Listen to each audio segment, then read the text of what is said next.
আজকে একটা জার্নি নিয়ে গল্প করব। জার্নিটা হচ্ছে আসলে একটা ফেইল্ড জার্নি বলতে পারেন, একটা আনসাকসেসফুল জার্নি বলতে পারেন, ইনকমপ্লিট জার্নি বলতে পারেন। যাই বলি না কেন, লার্নিংটা আসলে প্রচুর ছিল। সো টপিকটা হচ্ছে এরকম, আমরা সাধারণত দেখি যে 6 মাসে ওয়েট লস করে ফেলা যায়, অথবা 1 বছরে ফ্যাট লস করে ফেলা যাচ্ছে, অথবা একটা ট্রান্সফরমেশন কিছু ভিডিও দেখি যে অনেক জিম করে, এক্সারসাইজ করে, অথবা বিভিন্ন অ্যাক্টিভিটি করে বিফোর আফটার ছবি দিয়ে ব্যালেন্স ডায়েটের মাধ্যমে কিন্তু আমরা অনেকগুলো মোটিভেশনাল কিছু ভিডিও দেখি, যেখান থেকে আমরা লার্ন করতে পারি যে ওজন আসলে কিভাবে কমাতে হয়, ফ্যাট লস কিভাবে করতে হয়, কি কি খাবার খেতে হয় না খেতে হয়, এটসেট্রা এটসেট্রা। বাট আমি এখন পর্যন্ত দেখিনি আসলে কেউ আসলে আনসাকসেসফুল স্টোরিটা নিয়ে কথা বলছে। ওই যে ইতিহাস লেখে তো বিজয়ীরা, বাট এইটার পেছনে মানে যখন আপনি ওয়েট লস বা ফ্যাট লস যখন করতে পারবেন না, সেটার পেছনে কিন্তু প্রচুর কাহিনী থাকে যেটা আসলে কখনো সামনে আসে না। এমন হতে পারে যে হয়তোবা আমরা দেখা যায় একদম লাস্ট মোমেন্টে গিয়ে হয়তো ছেড়ে দিচ্ছি, বা অনেকদিন মাসখানেক ডায়েট করার পরেও যে লেটস সে আর একটা সপ্তাহ ওয়েট করলে হয়তো বা মেটাবলিজমটা কিছুটা চেঞ্জ হয়ে হয়তো আমাদের ডায়েট বা লাইফস্টাইলটা চেঞ্জ হতে পারতো। ওই সময়টা ওয়েট না করে দেখা যায় আমরা অনেক সময় ছেড়ে দেই। সো আমি আসলে, যারা আমাকে পার্সোনালি চেনেন তারা জানেন যে আমার একটা আসলে এরকম একটা কথাও আছে যে আমাকে আসলে সবাই অলওয়েজই দেখছে আমি হেলদি খাবার ট্রাই করছি, হেলদি লাইফস্টাইল লিড করার ট্রাই করছি, ব্যালেন্স ডায়েট করার ট্রাই করছি, কিন্তু আমার ওজন মাঝে মাঝে কমে, মাঝে মাঝে কমে না, বা সামহাও দেখা যায় আমাকে একটা স্টেবল লুকে দেখা যায় আর কি। এটার পেছনে আসলে কারণগুলো কি কি, এবং আমি যদি চিন্তা ভাবনা করে বলি তাহলে ধরা যায় যে প্রায় 20 বছরের মতো একটা জার্নি আমি আসলে শেয়ার করতে যাচ্ছি লেটস সে 20 মিনিটের ভেতরে। তো জার্নির মূল টপিকটা হবে এরকম যে আমরা আসলে জন্মানোর পর থেকে তো অনেক কিছু আসলে চেষ্টা করি, অনেক কিছু করি, অনেক ভুল করি, অনেক ভালো কিছু করি, নতুন ভাবে কিছু শিখি, কিন্তু দেখা যায় যে একটা পর্যায়ে এসে আমরা আসলে বুঝতে পারি আমাদের ভুলটা কি ছিল, অথবা আমাদের কি করা উচিত ছিল, অথবা ছোট্ট যেই লুপ হোল গুলো থাকে আমাদের প্রচেষ্টার ভেতরে সেগুলো আমরা আসলে ধরে ফেলতে পারি, এবং at the end of the day successfully কোনো কিছু একটা কিছু করা যায়। So diet, lifestyle, balance diet যাই বলেন না কেন, ওয়েট লস, ফ্যাট লস যাই বলেন না কেন, এর ভেতরে আমাদের আসলে প্রচুর ভুল থাকে। সো বাংলাদেশে আসলে আমি যা দেখলাম যে গত হয়তো 5 থেকে 6 বছর ধরে কিছুটা রেভলিউশনের মতো শুরু হচ্ছে। মানুষ হেলথি লাইফস্টাইল লিড করতে চাচ্ছে, ব্যালেন্স লাইফ লিড করতে চাচ্ছে। এটা জোর ধরে অনেক প্রোডাক্টের দামও আসলে অনেক বেশি বেড়ে গেছে, প্রোডাক্টগুলো আনঅ্যাভেলেবেল হয়ে গেছে, প্রোডাক্টগুলো আমি যেটা দেখলাম যে কিছুটা ভেজাল করা শুরু হয়ে গেছে। আবার অন্যদিকে ধরা যায় যে হ্যাঁ, এটার জন্য আসলে কিছু বিজনেস নতুন ভাবে এস্টাবলিশ হচ্ছে। যেমন আমি ছোটবেলায় কিন্তু জানতাম যে ঘি আসলে খুবই ক্ষতিকর একটা খাবার। আমি জানি না অনেকে হয়তো জানেন প্রপারলি যে ঘি is a very good fat, good oil. তো যেটা আমি জানতাম না আর কি। সো আমি ঘি খেতে দেখলে আমরা ভয় পেয়ে যেতাম যে ঘি খাচ্ছে, মাই গড। অবশ্য কারণ ছিল, কারণ মানুষ ওই যে ভাতের মধ্যে গাওয়া ঘি দিয়ে তারপর যদি কোনো প্রোটিন মিক্স করে খায় তাহলে আসলে বেশ হেভি হয়ে যাচ্ছে। বাট এটা আমার জানা ছিল না। সো এখন দেখেন যে ঘি, তারপরে মধু, এই বিষয়গুলো কিন্তু আসলে প্রচুর বিজনেস কিছু একটা স্কোপ ক্রিয়েট করছে, এবং একজন একজনের সাথে কম্পিটিশন করে কিন্তু বেশ হেলথি কিছু প্রোডাক্ট আসলে নিয়ে আসার চেষ্টা করা হচ্ছে আর কি। তো এই অ্যাওয়ারনেসটা আসলে ক্রিয়েট হয়েছে লেটস সে গত 10 বছর আমি ধরলাম, ঠিক আছে, 10 বছর ধরে একটা চেঞ্জ আমি দেখতে পাচ্ছি। কিন্তু এর আগে আমরা কিন্তু বাংলাদেশিরা আসলে বুঝতেই পারতাম না যে ডায়েটটা আসলে শুরু করবো কোত্থেকে, বা ডায়েট কেন করব, ডায়েট বলতে আসলে কি বোঝানো হয় সেটা আসলে আমরা বুঝতাম না। সো যেটা দেখা যায় যে ডায়েট বলতে এক কথা সবাই চিন্তা করতো যে ভাত খাওয়া বাদ দিয়ে দিতে হবে, এভাবে একটা কিছু চিন্তা করতো, অনেকাংশে চিনি খাওয়া বাদ দিতে হবে, এভাবে চিন্তা করতো আর কি। সো আমি আজকে যেটা শেয়ার করবো সেটা হচ্ছে আমার প্রায় 20 বছরের একটা লাইফের এক্সপিরিয়েন্স, যে আমি কত প্রকার ভাবে আসলে সাকসেসফুল হইনি, কতবার আসলে ডায়েট ছেড়ে দিয়েছি, কতবার ডায়েট করতে গিয়েও আসলে কি কি ধরনের বাধা বিপত্তি আসলে এসছে, এই বিষয়গুলো নিয়ে আসলে একটু কথা বলবো। এই কারণে যে অনেক লং টাইম পরে, অনেক ঘাটাঘাটির পরে, অনেক পড়াশোনার পরে, অনেক dietician, nutritionist, gym instructor, trainer, অনেকের সাথে আসলে ডিসকাস এবং আর্গুমেন্ট এবং লাইফস্টাইল ফলো করা সবকিছুর পরে একটা এমন জায়গায় এসে পৌঁছেছি, আমার কাছে মনে হচ্ছে যে ওকে, এই পয়েন্টে এসে আমি আসলে বুঝতে পারছি আসলে ওভারঅল ফল্ট গুলো কি কি, এবং কি কি ফল্ট আসলে মানুষের হতে পারে। তো আমি আসলে কিছু এক্সপেরিয়েন্স থেকে আসলে এই ভিডিওটা বানানোর একটা টার্গেট, যেটা বললাম যে আমরা আসলে সাকসেসফুল স্টোরি গুলো দেখি, যে লেটস সে 25 কেজি, 30 কেজি বা 50 কেজি ওজন কমিয়ে এখন কিভাবে লাইফ লিড করছেন অমুক, অথবা হচ্ছে বাইরের ভিডিওগুলোতে যেটা দেখি যে বডি ট্রান্সফরমেশন, তো জিমের কিছু ভিডিও দেখি বা সেলিব্রিটিদের কিছু ভিডিও দেখি, বাট কখনো তো আসলে আমরা কিভাবে ভুল করে আসলে ওজনটা বেড়ে যাচ্ছে, ওটা তো আসলে দেখি না। আচ্ছা, আমি মাঝখানে না এটা একটা শুরু করছিলাম, সো এটা মেবি আমার একটা চিট টপিক ছিল, কিছুটা আবার চিট মিল করার জন্য। সেটা হচ্ছে আমি মাঝে এই ভিডিওটা আসলে আমি অন্যভাবে বানানোর চেষ্টা করছিলাম, ওই সেম ভাবে যে আমি একটা ট্রান্সফরমেশন দেখাবো, যে আমি এত কেজি থেকে এত কেজি ফ্যাট লস করে এখন মাসেল বিল্ড করে এই পজিশনে আসছি, এই টাইপের একটা ট্রান্সফরমেশন আমার দেখানোর ইচ্ছা ছিল। সো ট্রান্সফরমেশন দেখাতে গিয়ে যেটা দেখলাম যে আমি যখন 95 কেজি ছিলাম তখন আমি চিন্তা করলাম যে এই ট্রান্সফরমেশনটা দেখাবো। পরে চিন্তা করলাম যে ওকে, আমি তো একটা সময় 110 কেজিও ছিলাম, সো লেটস ডু ইট, 110 কেজিতে যাই। ওই যে সেই আমির খানের দাঙ্গাল মার্কা কিছু একটা বর্ণনা করতে চাইছিলাম অ্যাবসেন্ট মাইন্ডে। সো ওটা করতে গিয়ে আমি যেটা দেখলাম যে আমি সত্যি সত্যি কিন্তু খাওয়া দাওয়া করে আবারও 107 কেজির মতো আমি আসলে চলে গিয়েছিলাম। সো প্রবলেম যেটা হয় যে 107 কেজি যাওয়ার পরে আবার আমি আটকে গেলাম, ওখান থেকে আসলে বের হতে পারতেছিলাম না আর কি। এই ভিডিওটা আমি ট্রাই করছি অলরেডি, ওজন কিভাবে বাড়ানো যায় আনহেলদি লাইফস্টাইলের কারণে ওজন যে বেড়ে যাচ্ছে এবং কি কি খাবার আমরা প্রতিনিয়ত খাচ্ছি, এবং আমি স্টেপ বাই স্টেপ দেখানোর চেষ্টা করছিলাম যে কিভাবে আবার ওজন কমানো যায় এই টাইপের। বাট আই গট স্টাক এবং ওই ভিডিওটা আর হয়নি। এরপরে প্রায় মনে হয় 2 বছর আসলে পাস হয়ে চলে গেছে। সো এখন আমার কাছে রিয়েলাইজেশন হচ্ছে এটা, দেখেন এক একজনের মেটাবলিজম এক এক রকম, এক একজনের লাইফস্টাইল এক এক রকম। কারো ভাত পছন্দ, কারো রুটি পছন্দ, কারো টোটালি ভাত রুটি কোনোটাই পছন্দ না, হয়তো সুগারি কোনো খাবার পছন্দ। সো ডায়েট কিন্তু আসলে একটা নির্দিষ্ট কোনো আসলে এমন কোনো কিছু নাই যেটাতে আপনার কমবে এবং আমার কমবে, বা আপনার কমবে না কিন্তু আমার কমবে, এরকম অনেক কিন্তু বিষয় আছে। সো আমি পুরো ব্যাপারটাকে ক্যাটাগরাইজ করে একটা ফর্মে আসলে নিয়ে এসেছি, সেটা হচ্ছে ওজন কেন কমে না, বিকজ অফ ফুড।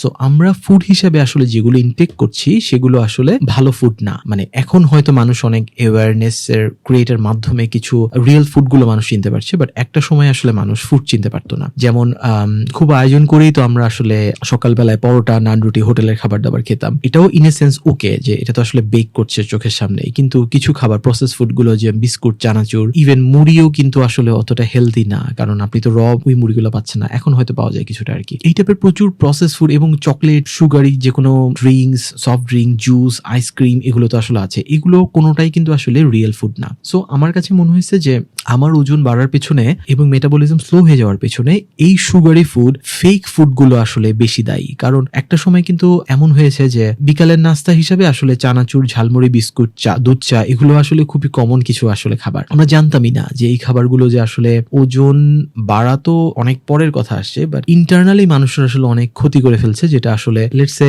সেই 20 বছর আগের খাবারের ক্ষতিগুলো আসলে এখন টের পাচ্ছি, এই টাইপের কিছু বিষয় আর কি। সো নেক্সট জেনারেশনের জন্য এবং হচ্ছে আশেপাশে যারা আমাদের সিনিয়র পাবলিক আছে তাদের জন্য এবং যারা জুনিয়র আছে তাদের জন্য, সবার জন্য হিসাব করে আমি কিছু স্টোরি তুলে ধরতে চাচ্ছি, যেটা মানুষকে হেল্প করবে হয়তোবা, যে এই স্টেপগুলো যদি বাদ দেওয়া যায় তাহলে আসলে you can make a successful story of your own. আমরা ভিডিওটা শুরু করি, মেইন টপিকে চলে যাই। তো আমি এই ভিডিওটার নাম দিয়েছি যে লাইফ অফ এ ফ্যাট গাই। আমরা চলে যাই একদম শুরুর দিকে। আচ্ছা, একটা প্লাস পয়েন্ট হচ্ছে এই ভিডিও দেখে মানুষ আসলে বুঝবে যে কি কি করলে ওজন আসলে বেড়ে যাচ্ছে, ওই মিস্টেক গুলো অ্যাভয়েড করা ট্রাই করবে। আবার যারা শুকনা মানুষ আছে তারা আসলে বুঝতে পারবে যে ওকে, এগুলো করলে ওজন বেড়ে যাবে। জাস্ট কিডিং, এরকম আসলে না। যেটা হয় আসলে উল্টো এফেক্ট পড়ে যায়, মেটাবলিজম আসলে ডিফারেন্ট ভাবে ওয়ার্ক করে। সো আমি আসলে যে পরিমাণ খাবার খাচ্ছি বা যে লাইফস্টাইল এখন লিড করতেছি, আমার আশেপাশের মানুষজন কিন্তু দেখা যায় এর চেয়ে অনেক আনহেলদি লাইফস্টাইলও লিড করছে। বাট সমস্যা যেটা হচ্ছে, আমার চেঞ্জ কিন্তু আসছে না ইজিলি। আমি 1 বছর ধরে জিম করার পরে বা হালকা পাতলা কিছু চিট মিল হয়তো আমি করি, অথবা মাঝে মাঝে কিছু সময়ের অভাবে বা বিভিন্ন কারণে কিছু আনহেলদি লাইফস্টাইলে আমিও নিজেও চলে যাই, কিন্তু আমার যেই প্রগ্রেস বা আমার যে প্রগ্রেসে যে বাধাটা হয়, আমার পাশের মানুষজন যে দেখছি যে কন্টিনিউয়াস হয়তো স্মোকিং করতেছে, কন্টিনিউয়াস সুগারি কোনো ড্রিঙ্ক খাচ্ছে, অথবা যে কোনো জুস খাচ্ছে, ফেক কোনো ফুড খাচ্ছে, প্রতিদিনই বাইরের কোনো খাবার দাবার খাচ্ছে, 6-7 বেলা খাবার খাচ্ছে, তো ওই মানুষটা কোনো একটা কারণে দেখা যাচ্ছে যে তার আসলে বডিতে ওটা ইম্প্যাক্ট পড়ছে না, ও ওভাবে করে তো মোটা হচ্ছেই না, বরং সামটাইমস ও শুকিয়েও যাচ্ছে, একটু ডায়েট করলেই আবার শুকিয়ে যাচ্ছে, মানে ভাতটা অ্যাভয়েড করলে শুকিয়ে যাচ্ছে। কিন্তু আমার ক্ষেত্রে সেটা না। তো এরকম আসলে অসংখ্য মানুষ আছে যাদের হয়তো বা দেখা যাচ্ছে যে ওই যেটা আমরা বলি যে পানি খেলে ওজন বেড়ে যায়, বাতাস খেলে ওজন বেড়ে যায়, অন্যদিকে অন্য কেউ যখন বিরিয়ানি, পিজা সবই খেয়ে যাচ্ছে তাও আসলে ওদের ওজন বাড়ছে না, ওজন বাড়ানোর জন্য ওরা চেষ্টা করে যাচ্ছে। এটা কিন্তু একটা রিয়েল ফ্যাক্ট। সো আমি একদিকে বলবো, এটা একটা সুখবর আর কি, আমি একদিকে বলবো যে আপনি যদি মোটা মানুষ হয়ে থাকেন এবং আপনার অল্প খেলেই যদি ওজন বেড়ে যায়, সেক্ষেত্রে ইন এ সেন্স আপনি আসলে কারণ একটা কম্পারেটিভলি আপনি যদি একটা শুকনো মানুষকে দেখেন বা একটা মানে একদম চিকন চাকন একটা মানুষকে দেখেন যে হচ্ছে প্রচুর আনহেলদি লাইফস্টাইল লিড করে যাচ্ছে, যে বিরিয়ানি খাচ্ছে, স্মোকিং করছে, সফট ড্রিঙ্কস খাচ্ছে, ক্যান জুস হাবিজাবি এগুলো খেয়ে যাচ্ছে, কিন্তু মোটা হচ্ছে না, আপনি তাকে দেখে হয়তো আফসোস করতেছেন যে তার মতো শরীর হলে আপনার আসলে অনেক কিছু খাওয়া যেত। মানে একটা সময় আমি নিজেও এই আফসোসটা আসলে করতাম যে আমার কেন এমন হচ্ছে, যে আমি আসলে একটু খেলেই ওজন কেন বেড়ে যাচ্ছে। আমি মাঝে মাঝে এমন ভাবে মজা করে বলতাম যে আমি আসলে খাবারের দিকে তাকালেও আমার ওজন বেড়ে যায়, এই টাইপের একটা ব্যাপার। তো এখানেও কিন্তু কিছু ন্যাচারাল আসলে একটা রিজন আছে, সেটা হচ্ছে আমি খাবার দেখে যখন চিন্তা করতেছি আমার মাইন্ড কিন্তু ভাবে করে কাজ করতেছে আর কি। আচ্ছা ওদিকে না যাই, তো আমি বলবো যে মোটা মানুষরা আনহেলদি শুকনা মানুষের চেয়ে আসলে লাকি।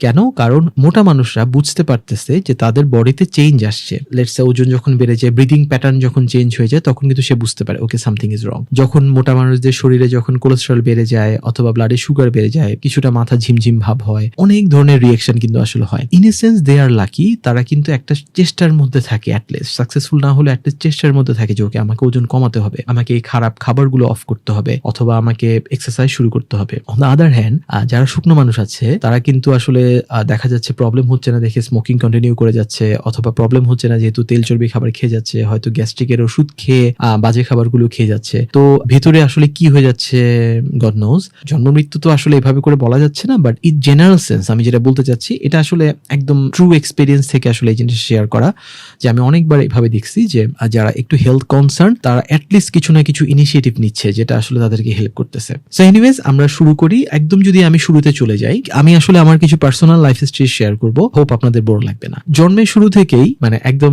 ছোটবেলা থেকে আমি আসলে একটু হেলদি প্যাটার্নে ছিলাম। সো হেলদি প্যাটার্ন বলছি, মোটা বলছি না, কারণ হচ্ছে নাদুস নদুস টাইপের যেই ফিগারটা আসলে সেটাতে ছিলাম আর কি। এবং প্রথম মানে বড় সন্তান হওয়ার কারণে যেটা হয় যে হয়তো বা একটু বেশি আদর যত্ন পেয়ে কিছু জাঙ্ক ফুড বা এই ধরনের কিছু বিষয় আসলে বেশি হয়ে গেছে। সো শরীরে কিন্তু আসলে আপনি মানে একদিন খেলেই যে মোটা হয়ে যাবেন সেটা না, স্টেপ বাই স্টেপ যখন ছোটবেলায় আপনার আনহেলদি প্যাটার্নটা আসলে ক্রিয়েট হবে তখন কিন্তু এই জিনিসটা পরে এফেক্ট করবে। তো আমার ক্ষেত্রে আসলে সেটা হয়েছিল এবং আমি খুব অসুস্থ হয়ে যেতাম আর কি। সো এটার কারণে ছোটবেলায় আমাকে খুব উইয়ার্ড ভাবে, আমি জানি না, আমি আমার আশেপাশে তখন কাউকে পাইনি, এটার জন্য আমি বেশ বুলিং এর শিকার হতাম। সো ছোটবেলায় আসলে আমাকে খেলতে যাওয়া থেকে নিষেধ করা হতো, কারণ আমি ঘেমে যেতাম, জ্বর হয়ে যেত, এবং একবার জ্বর হলে অ্যান্টিবায়োটিক ছাড়া কাজ হতো না, এবং প্রচুর অ্যান্টিবায়োটিক আসলে আমার বডিতে এসছে। মানে আগে তো এরকম অ্যাওয়ারনেস ছিল না, তখন মানুষ যেটা করতো যে জ্বর হলে ডাক্তার কিন্তু অ্যান্টিবায়োটিক দিয়ে দিত, খুব ইজিলি অ্যান্টিবায়োটিক দিয়ে দিত। এখন সম্ভবত একটু চেঞ্জ হয়ে জিনিসটা একটু ওয়েট করতে বলে বা কিছু করতে বলে। সো অ্যান্টিবায়োটিক রেজিস্ট্যান্সি ক্রিয়েট হওয়াটা খুব আসলে স্বাভাবিক। সো এটা আমার বডিতে হয়। এন্ড হচ্ছে প্রচুর জাঙ্ক ফুড আসলে আমার খাওয়া হয়, প্রচুর ডেলিশিয়াস ফুড যেটাকে বলে সেটা আসলে খাওয়া হয়। সো প্রচুর সুগারি ফুড আসলে খাওয়া হয়, কারণ তখন তো আমরা জানতাম না, কারণ চিরাগনিয়ান ফ্যামিলি হিসেবে আসলে আমাদের দুধ চায়ের আসলে প্রচুর ক্রেভিং ছিল এবং আমরা প্রচুর দুধ চাও খেয়েছি। মানে ঘটনাগুলো এমন ছিল, আমার এখনো মনে আছে যে রোজার সময় আর কি আমরা সাহারিতে সবচেয়ে বড় কনসার্ন ছিল আমাদের এটা, যে আমরা যখন সাহারিতে উঠবো তখন হচ্ছে ফার্স্টে যেটা করতে হবে যে দুধ চা বসিয়ে দিতে হবে চুলায়, এরপর আমরা খাওয়া দাওয়া করবো এবং আজানের ঠিক আগে মানে অ্যাটলিস্ট 10-15 মিনিট আগে আমাদের হচ্ছে যেটা দায়িত্ব সেটা হচ্ছে চাটা প্রপারলি প্রিপেয়ার তো করা থাকবে এবং ওই চাটা শেষ করা। আদারওয়াইজ হচ্ছে দুধ চা না খেলে তো মাথা ব্যথা হবে, সকালবেলা দিনের বেলা মাথা ব্যথা হবে, অথবা দুধ চা না খেয়ে সারাদিন রোজা রাখবো কিভাবে, এই টাইপের কিন্তু টেন্ডেন্সি নিয়ে আমরা আসলে বড় হয়েছি। এবং এটা আসলে আই ডোন্ট নো এখন কি অবস্থা, বাট ওই সময় আমার ছোটবেলার সময়টাতে চিরাগনিয়ান ফ্যামিলিতে আসলে এটা খুব বেশি পরিমাণে ছিল আর কি। তো দুধ চায়ের উপর ডিপেন্ডেন্সি, বিস্কুটের উপর ডিপেন্ডেন্সি, এবং আমাদের কিন্তু ছোটবেলায় জোর করে আসলে বিস্কুট দেওয়া হতো যে খালি পেটে খেও না। বিশেষ করে আমার এখনো মনে আছে যখন জ্বর হতো তখন আসলে বলতো যে বিস্কুটটা খেয়ে প্যারাসিটামলটা খাও। সো অন্য খাবার আসলে আমি জানি না, বিস্কুটটাকে হয়তো বা হেলথে কিছু আসলে ধরা হতো আর কি। তো সুগার ফ্রি বিস্কুট তো তখন আসলে ছিলই না, নর্মাল বিস্কুটকে মানুষ কাইন্ড অফ একটা হেলদি ফুড হিসেবে চিন্তা করতো আর কি। তো এই ধরনের একটা সিচুয়েশনের ভেতরে আসলে স্বাভাবিকভাবে একটা অ্যাজ এ চাইল্ড মেটাবলিজম নষ্ট হয়ে যাওয়া, অ্যান্টিবায়োটিকের কারণে কিছুর বডিতে রেজিস্ট্যান্সি ক্রিয়েট হওয়া এবং রোগ প্রতিরোধ ক্ষমতা কমে যাওয়া, এবং সিজনাল ফ্রুটের ইম্পর্টেন্সটা না বুঝে আমি আসলে অনেকদিন পর্যন্ত সিজনাল ফ্রুট স্কিপ করে গিয়েছিলাম। মানে এই ফল খেতে ভালো লাগে না বা এই ফল খেতে ভালো লাগে না, এটা কিন্তু স্বাভাবিক। মানে আপনি যখন কন্টিনিউয়াস তেলে ভাজা খাবার, বিরিয়ানি, পোলাও এগুলোর মধ্যে থাকবেন তখন কিন্তু একদম র ফুড সেগুলো কিন্তু আপনার আসলে খেতে ভালো লাগবে না, বা ওই খাবারের টেন্ডেন্সিটা আসলে চলে যাবে। স্বাভাবিকভাবে আপনি চিন্তা করে দেখেন যে আপনি একটা পেয়ারা খেতে যাচ্ছেন, সো নুডলস খাওয়ার পরে পেয়ারা খেতে তো ইচ্ছা করবে না, অথবা বিরিয়ানি খাওয়ার পরে তো পেয়ারা খেতে ইচ্ছা করবে না, ব্যাপারটা কিন্তু সেরকম। অথচ আপনি যদি র শাকসবজি খান, মানে কন্টিনিউ যদি একটা অভ্যাসের মধ্যে থাকেন তখন কিন্তু আসলে জিনিসটা কাজ করবে। সো এনিওয়েজ ছোটবেলা থেকে আমি এইসব কারণে বিভিন্ন কারণে আসলে আমার মধ্যে একটা প্যাটার্ন ক্রিয়েট হয়, যেটাতে আমার প্রচুর জাঙ্ক ফুডের একটা ক্রেভিং ক্রিয়েট হয় এবং আমার মেটাবলিজম আস্তে আস্তে শেষ হতে থাকে এবং একটা পর্যায়ে গিয়ে আসলে বডি আর নিতে পারেনি, তো বডি আমাকে ওবেসিটির দিকে আসলে নিয়ে যায়। সো আমি সবসময় আসলে ওভারওয়েট ছিলাম, মানে আমার বয়সের তুলনায় সবসময় আমি দেখা যায় যদি 20-30 কেজির মতো আসলে ওভারওয়েট আমি থাকতাম। তো এটা খুবই আনহেলদি প্যাটার্ন ছিল। আই ডোন্ট নো ভিতরের যন্ত্রপাতির কি অবস্থা, বাট এটা আসলে খুবই রিস্কি একটা লাইফস্টাইল ছিল, রিস্কি লাইফ মেনটেন করে আমি যেতাম না জানার কারণে। তো এরপর প্রথম হচ্ছে ডায়েটের চিন্তাটা আসে এটা যে যখন কোনো অকেশন থাকে, লেটসে আমি চাইল্ডহুড গুলোকে স্কিপ করে অনেক দূর পর্যন্ত নিয়ে আসলাম, লেটসে এখন আমি বলছি স্কুল লাইফের কথা। সো স্কুল লাইফে দেখা যেত যে কোনো বিয়ের প্রোগ্রাম বা ফ্যামিলি কোনো অকেশন আছে, তখন হচ্ছে একটু তো ফিটফাট হয়ে যাওয়া বা অথবা প্রপার ড্রেস গুলো যাতে বডিতে ফিট হয় এই টাইপের একটা টেন্ডেন্সি তো থাকেই তখন।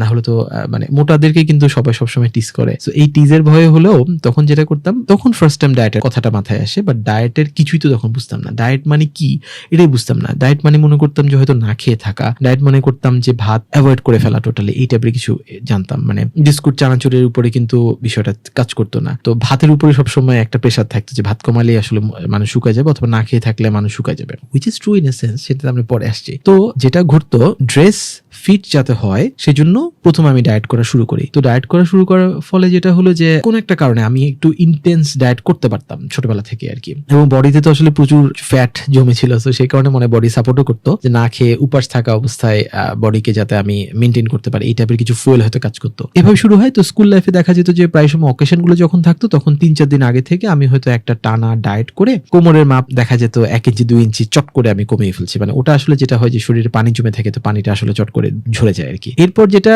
হয় যে দাওয়াতে গিয়ে তো আসলে সে খাওয়া দাওয়া আবার শুরুই হয়ে যায়, তো ব্রেক হয়ে যায় আবার। তো দেখা যায় একটা দাওয়াতের জন্য 1 সপ্তাহের একটা প্যাকেজ থাকে, 3 দিন আমি ডায়েট করলাম, ডায়েট বলতে খাওয়া দাওয়া ছাড়া থাকলাম। দেন যখন দাওয়াতটা খেলাম, দাওয়াত খাওয়া থেকে শুরু করে এরপরে 3 দিন হচ্ছে আবারও খুবই বিঞ্জ ইটিং হয়, কারণ হচ্ছে ওই যে এর আগের কয়েকদিন তো আসলে অনেক কন্ট্রোল করেছিলাম, তো বডি আসলে নিতে পারে না, বডি ক্রেভিং ক্রিয়েট হয়ে বডি আসলে আরো বাজে খাবারগুলো আসলে বেছে নেয়। সো উই আর লাকি যে ওই সময় আসলে এত বাজে খাবারও ছিল না। মানে এখনের কথা চিন্তা করলে কিন্তু স্ট্রিট ফুড বলেন, রেস্টুরেন্ট বলেন, ক্যাফে বলেন, সব জায়গায় ইচ এন্ড এভরি স্টপেজে just process food, deep fried food. ওই হিসাবে আসলে আমাদের ছোটবেলায় আনহেলদি খাবারেরও একটা প্যাটার্ন ছিল আর কি, মানে এতটা আসলে বাজে খাবার ছিল না এখন যেরকম। সো এনিওয়েজ এভাবে করতে করতে আসলে স্কুল লাইফ পার হয়ে যায়, কলেজ লাইফেও চলে আসলাম। কলেজ লাইফে সামহাও হয়তো বা একটা এইজ এবং বডি ট্রান্সফরমেশনের কারণে অতটা বডিতে এফেক্ট করেনি যে খুব বেশি যে মোটা বা ওবেসিটির দিকে চলে গেছে সেটা। বাট কলেজ লাইফের শেষের দিকে আসলে এই জিনিসটা আবার ঘটে,